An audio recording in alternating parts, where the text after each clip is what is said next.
I see you, I feel you, that is how I know you. Go on. Far across the distance and spaces between us, you have come to show you. Go on. నా ప్రియ స్నేహితుడా, నీ జీవితం ఒక Titanic లాంటిది కాకూడదనేదే నాకు ఆలోచన. దేవదేవుడు నీ జీవితాన్ని అద్భుతంగా మలచి ఉన్నతమైన స్థితిలో ఉండాలని కోరుకుంటున్నప్పుడు కొన్నిసార్లు నువ్వు తీసుకునే చెడు నిర్ణయాలను బట్టి భయంకరమైన కార్యాలు నీ జీవితంలోనికి అనుమతిస్తున్నావేమో. ఒకసారి ఆలోచించాయి. 1912 సంవత్సరంలో ఇంగ్లాండ్ దేశం నుండి బయలుదేరిన టైటానిక్ ఓడ 2200 మందిని తనలో ఎక్కించుకుని సంతోష సంభ్రమాచరణతో నింపబడిన ప్రజలందరినీ మోసుకుని వెళ్తూ ఉంది. చాలా ఆనందంగా సంతోషంగా టైటానిక్ లో వారు గడిపారు. తినేవాడు తింటున్నాడు, త్రాగేవాడు త్రాగుతున్నాడు. ఎన్నో అనుభవాలతో నింపుకుని సువర్ణాక్షరాలతో తమ పేర్లు లిఖించుకోవాలని ఆశపడిన వారందరి ఆశ కొన్ని రోజుల్లోనే అడియాశ అవుతుందని వారెవరికి తెలియదు.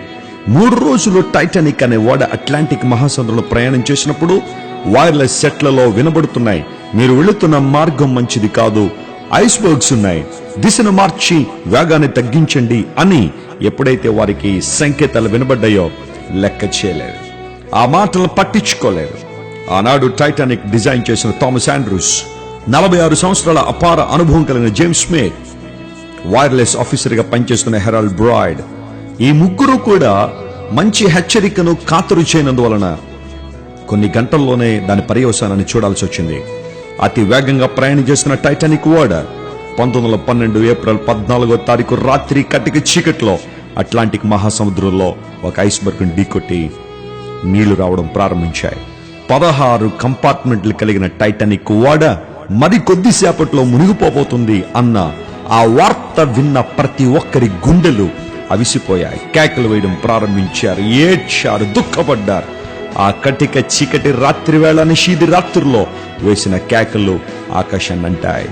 తాము చేసిన తప్పిదానికి James Smith, Thomas Andrews, Harold Bride ఈ ముగ్గురు కూడా తల దించుకుని ఆడడం ప్రారంభించారు. ఎప్పుడైతే ఆ దుర్ఘటన జరుగుతుందో ప్రక్కనున్న ఓడల సంకేతాన్ని పంపించారు. వారు కూడా రాలేకపోయారు.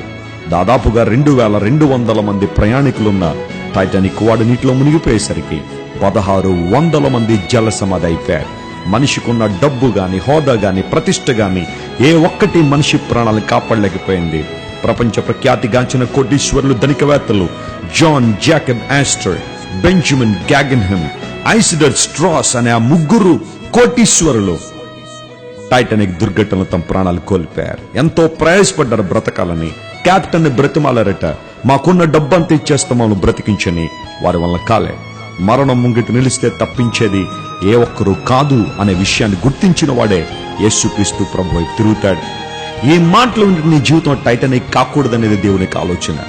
నీవు కూడా నా జీవితం చాలా బ్రహ్మాండమైంది, నా ఇష్టానుసారం నేను ఉంటాను, ఎవ్వరి మాట వినాల్సిన అవసరం లేదు అని ముందుకు సాగిపోతూ ఉంటే దేవుని వాక్యం హెచ్చరిస్తూ ఉంది, నీ ముందు మరణం ఉంది, నీ ముందు నరకం ఉంది. దాన్ని తప్పించుకోవడానికి నువ్వు ప్రయత్నం చేయాలి. దాన్ని తప్పించుకోవాలంటే నీ దిశను మార్చాలి. అదే మారు మనసు పొందడం. యేసుక్రీస్తు ప్రభు కల్వరి శిలువలో నీ కోసం మరణించి దారదారులుగా తన రక్తాన్ని నీ కోసం చిందించి అమూల్యమైన జీవితాన్ని, నిష్కళంకమైన జీవితాన్ని ఇవ్వాలని ఆయన కోరుతుండగా నేడే నువ్వు ఎవరైనా ఆయన వైపు తిరగలిగితే, యేసుక్రీస్తు ప్రభు నీ సొంత రక్షకునిగా అంగీకరించి నీ పాపములతో పశ్చాత్తాపడితే నీ జీవితం ఒక టైటానిక్ వలె అర్ధాంతరంగా ముగిసిపోదు. గమ్యాన్ని చేరుకుంటావు, నిత్య రాజ్యంలో పరవశిస్తావు, ఆనంద సంతోషాలు కలిగిన ఆ రాజ్యంలో అమరత్వం కలిగి జీవిస్తావు. అలాంటి శ్రేష్టమైన జీవితానికి ఇవ్వాలనే యేసు ప్రభు లోకానికి వచ్చాడు. ఆయన నీ గుండెలకు హత్తుకో, శాశ్వత కాలం ఆయనకు కౌగిట్లో ఒదిగిపో.